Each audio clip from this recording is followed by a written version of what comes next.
guys, so today I'm doing indigo dyeing with my ingredients and recipe from Wild Colours. This is everything you need.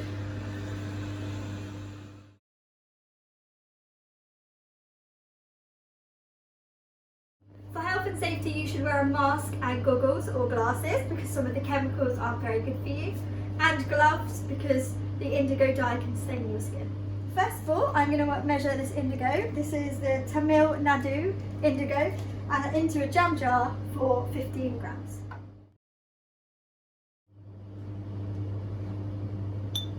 You can do between 10 grams and 25 grams, depending on how strong you want your vat.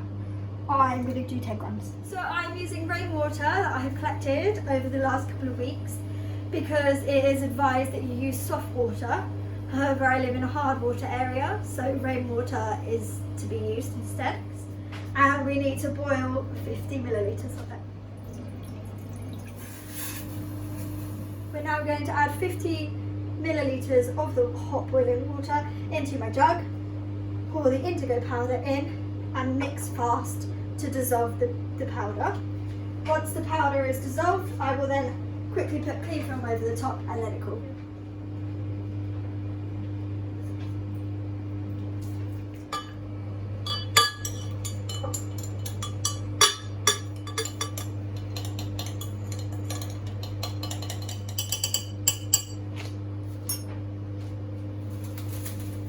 And then add the clean film over the top. So this is now the indigo dye paste. And with the boiling water and the indigo dye with the clean film on top, we leave to cool. So the next stage we add soda ash. So I'm going to measure 15 grams of soda ash into this jam jar and dissolve it in 300 millilitres of very hot water. So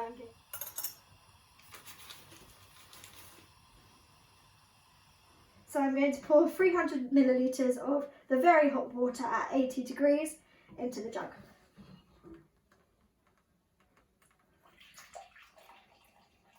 So I added the hot water to my big saucepan, and now I'm going to dissolve the soda ash and stir it in.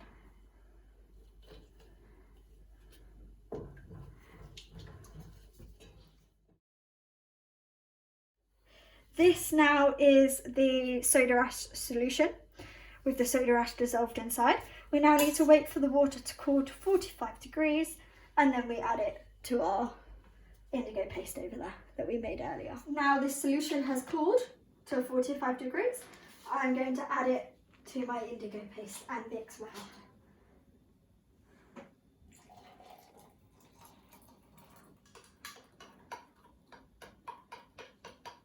I am now taking the temperature of this solution, which is a mix of the indigo paste and the soda ash solution. It needs to be 45 degrees and no higher, because if it's higher, it will damage the indigo. Next, I'm going to measure 24 grams of this. This is hydrose, or also known as dithionite. This is what is used to remove the oxygen from the indigo vat.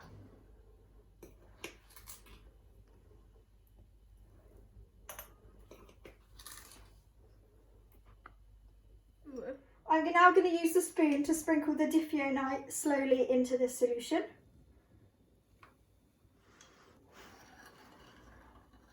I now gently stir in this powder so I don't introduce oxygen. Now you have to check the temperatures between 40 and 45 degrees again, and then add the cling film over the top. So you want to keep this mixture at around 45 degrees. So I have filled my basin up with warm water. I'm going to keep it in that. So now the solution that we mixed up today is in my basin of warm water. It will take about an hour or so for it to change from dark blue to a green to a yellowy green. And then this is what I will use tomorrow to set out my indigo vat. So now we've created the stock solution yesterday. It's now time to use that to make the indigo vat. We're starting off with 3 litres of boiling water. Don't forget to use rainwater. Now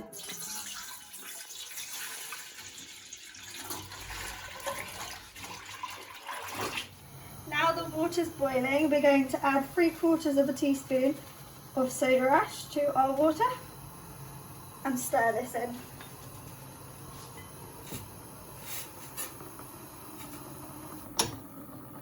We now add up to 3 litres of cold water, depending on the size of your vat, and then to get the temperature to 45 degrees. Now the water is 45 degrees. I'm going to add 2 teaspoons of this, the diffionite. This will remove the oxygen from the water.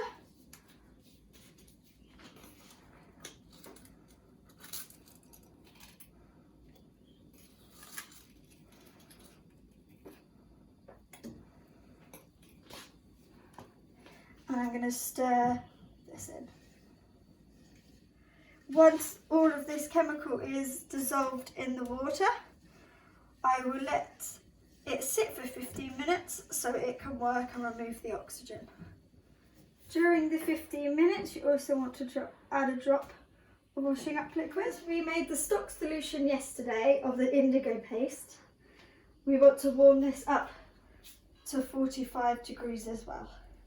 So I've done that by popping it in a warm bucket of water. So now my stock solution has warmed up to about 45 degrees. I'm now going to add it to the water by slowly popping it in and tilting it in like this.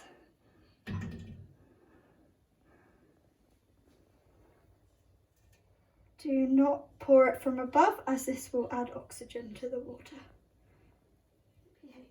I'm now going to lower the pH strip to check the pH level of the indigo vat.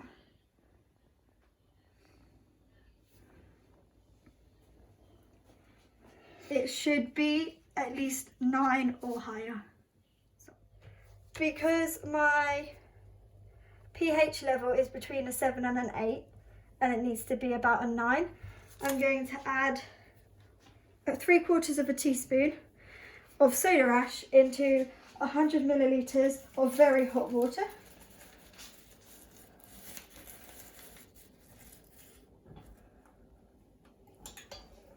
And stir this in. I'm now going to add this solution into my indigo vat.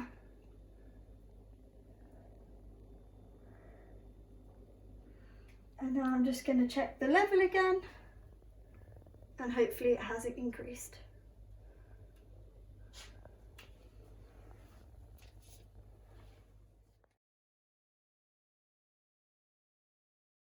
So now we've created our indigo vat. I've put it in some warm water at 45 degrees to keep it at the same temperature, and now I will leave it to set for an hour and a half.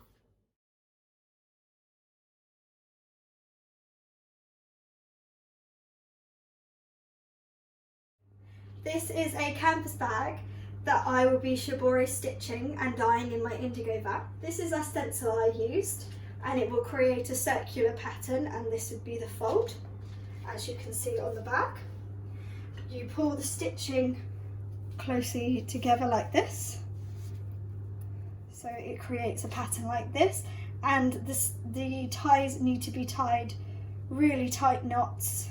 So the tighter the ties, the better for shibori, and when I dye it, this means it will become a better resist.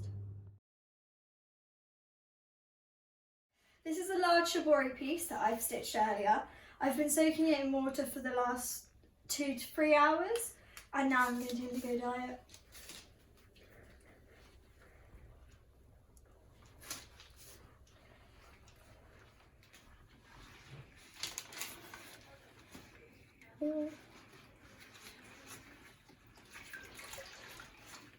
So now I've dyed the sample for 2 minutes.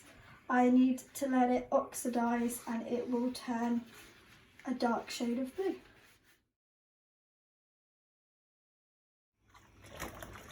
And then you want to rinse the sample a number of times to get rid of the excess indigo dye.